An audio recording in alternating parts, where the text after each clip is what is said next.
আসসালামু আলাইকুম এভরিওয়ান। তো কি অবস্থা, কেমন আছো তোমরা?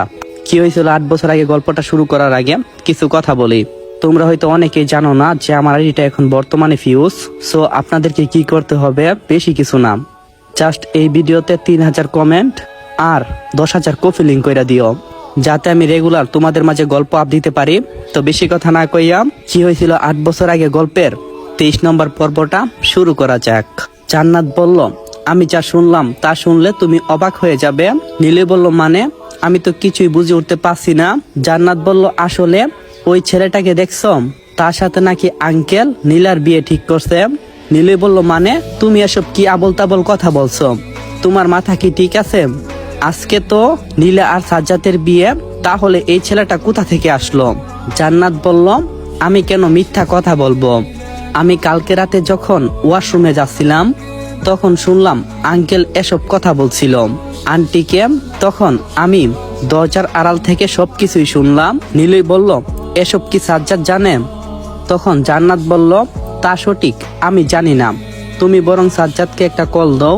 জান্নাতের কথা অনুসারে নীলই আমাকে কল দেই। আমি তখন ফুসকা হাতে রাস্তা পার হচ্ছিলাম। কে ফোন দিয়েছে তা দেখার জন্য ফোনটা পকেট থেকে বের করতে যাব, ঠিক তখন একটা গাড়ি এসে আমাকে ধাক্কা মারে। তখন নীলা আমার কাছে দৌড়ে আসে। গাড়িটা কেমন জানি চেনা চেনা লাগছিল। আমার মাথা ঘুরছে, তাকিয়ে দেখার চেষ্টা করছি কিন্তু মাথা উঠাতে পারছি না। মাথায় হাত দিয়ে দেখি অনেকটাই ফেটে গেছে। আমার চোখ দুটো যেন বুঝে আসছে, সব যেন অন্ধকার হয়ে এলো। নীলা তখন সাজ্জাদের কাছে দৌড়ে আস্তে আস্তে বলল, এই সাজ্জাদ উঠো। সাজ্জাদ চোখ খুলম, তোমার কিছুই হবে না, দেখো তোমার নীলা তোমার কাছে দাঁড়িয়ে আছে, আমি তোমার কোনো কিছুই হতে দেব না। কে কোথায় আছো, আমাকে সাহায্য করো। এই সাজ্জাদ উঠো না। নীলা তখন হাউমাউ করে কান্না করতে লাগলো, কিন্তু কেউ আসছে না তাকে সাহায্য করতে। তখন রাস্তা দিয়ে যাচ্ছিল সাইমন আহমেদ সামি। সে দেখে একটা মেয়ে একটা ছেলে রাস্তায় বসে আছে। মেয়েটা ছেলেটাকে জড়িয়ে ধরে কান্না করছে। কি হয়েছে সেটা দেখার জন্য সে চেষ্টা করছে, কিন্তু অবাক করা বিষয় হচ্ছে কেউ তাদেরকে সাহায্য করার জন্য এগিয়ে আসছে না। মনে মনে বলতে লাগলো, হায়রে বাঙালি নাগরিক, তোমরা কেমন জাতি। সে আর দেরি না করে গাড়িটা ব্রেক করে তাদের সামনে যায়। তখন নীলা বলল, প্লিজ আপনি আমাকে সাহায্য করেন। তখন সাইমন বলল, আপনি সরেন, আমি দেখছি। সাইমন তখন দেখলো ছেলেটার অবস্থা বেশি ভালো না। তখন সাইমন বলল, তাকে যত সম্ভব ডাক্তারের কাছে নিয়ে যেতে হবে। তখন সাজ্জাদকে কুলে করে গাড়িতে উঠাই। সে নিজেও ড্রাইভিং সিটে বসে পড়ে। নীলা তখনও কান্না করছে। সাইমন নীলাকে থামতে বলে, কিন্তু নীলা আরো জোরে কান্না করছে, কারণ তার জানটা চেয়ে আর ভালো নেই। আল্লাহ তার সাথে কেন এমনটা করলো? সাইমন গাড়ি চালাতে লাগলো হাসপাতালের উদ্দেশ্যে। তখনই সাজ্জাদের ফোনটা বেজে ওঠে। নীলা দেখে নীলই কল করছে। নীলা তখন হাউমাউ করে কান্না করে বলতে লাগলো, নীলই ভাইয়া, সাজ্জাদ কেন কথা বলছে না? তখন নীলই বলল, কি হয়েছে সাজ্জাদের?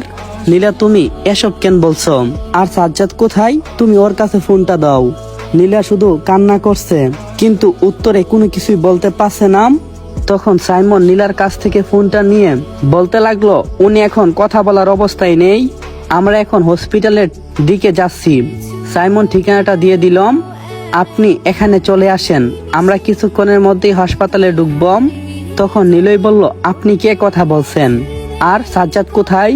তখন সাইমন বলল, আপনি আমাকে চিনবেন না, আর সাজ্জাদ কিনা জানি না, কিন্তু একটা ছেলে খুব খারাপ অবস্থায় রাস্তায় পড়েছিল, আর এখন বর্তমানে আমার গাড়িতে আছে। আপনাকে আমি যেখানে আসার কথা বলছি আপনি সেখানে চলে আসেন, আমরা এইমাত্র হাসপাতালে ঢুকব। কথাগুলো শুনে নীলই থমকে যায়, মেঝেতে পড়ে যাওয়ার মতো অবস্থা। তখন জান্নাত বলল, কি হয়েছে, তুমি এমন করছো কেন? তখন নীলই আমতা আমতা করে বলে, সাজ্জাদ হাসপাতালে। তখন নীলই আর জান্নাত ঠিক করলাম তারা হাসপাতালে যাবে। তখন জান্নাত আর নীলই বাসাবর্তী বরযাত্রীর সামনে। যখন বাসা থেকে বের হতে যাবে তখন নীলার মা বলল, কোথায় যাচ্ছ তোমরা? জান্নাত বলল, সাজ্জাদ ভাই এখন হাসপাতালে। নীলার মা বলল, কি হয়েছে সাজ্জাদের? তখন জান্নাত সবকিছু খুলে বলে, কিন্তু নীলই লক্ষ্য করে দেখলো যে নীলের বাবার মুখে হাসির রেখা। নীলের তখন বুঝার আর বাকি রইল না, মনে মনে বলতে লাগলো, তার মানে নীলার বাবা সাজ্জাদের এমন অবস্থার জন্য দায়ী। যে মানুষ কতটা নিচে নামতে পারে টাকার জন্য। এই দুনিয়ার মানুষগুলো আসলেই টাকার পাগল। মনে মনে ভাবছে। তখন নীলার বাবা নাটক করে বলল, কি হয়েছে আমার বাবা সাজ্জাদের? তখন জান্নাত বলল, সবকিছুই তো শুনলেন, এখন চলুন হাসপাতালে যাই। তখন নীলার বাবা বলল, বাড়িতে এত মেহমান কেমনে যাই, তোমরা বরং দেখে আসো। নীলার বাবার এরকম কথা শুনে জান্নাতের আর বোঝার বাকি রইল না, তাই সে নিলয়কে নিয়ে হাসপাতালের উদ্দেশ্যে ছুটে যায়। ইতিমধ্যে সাইমন গাড়ি নিয়ে হাসপাতালে প্রবেশ করছে। হাসপাতালে যেন হইচই পড়ে গেছে। সাইমন আহমেদ হাসপাতালে কি করছে? ডাক্তারের শরীর যেন ঘামতে শুরু করলো। সাইমন যখন বলল, ডাক্তার সাহেব, এই রোগীকে তাড়াতাড়ি ইমার্জেন্সিতে ভর্তি করেন, তাকে যে কোনো মূল্যে বাঁচাতে হবে। তখন ডাক্তার সাজ্জাদকে চেক করে। তখন ডাক্তার বলল, আসলে আসসালামু আলাইকুম এভরিওয়ান, 23 নম্বর পার্টটা এখানেই সমাপ্ত করলাম। পরবর্তী পার্টের জন্য 10,000 কফিলিং কইরা দিও। যদি করতে পারো তাহলেই গল্পটা রানিং করবো, নাইলে এখানেই সমাপ্ত কইরা দিমু। কারণ এত কষ্ট কইরা গল্প লেখাম আর এত কষ্ট কইরা বয়েস দিয়াম, যদি আইডিটা ফিউজ হইতাহে তাহলে 3 লাখ অডিয়েন্স দিয়ে কি হইব। আশা করি আমি যা বলতে চাইছি তোমরা বুঝে গেছো। আশা করি তোমরা আমি যা বলছি তা করবা। তো ভালো থাইকো সবাই, দেখা হবে তোমাদের পছন্দের গল্পে।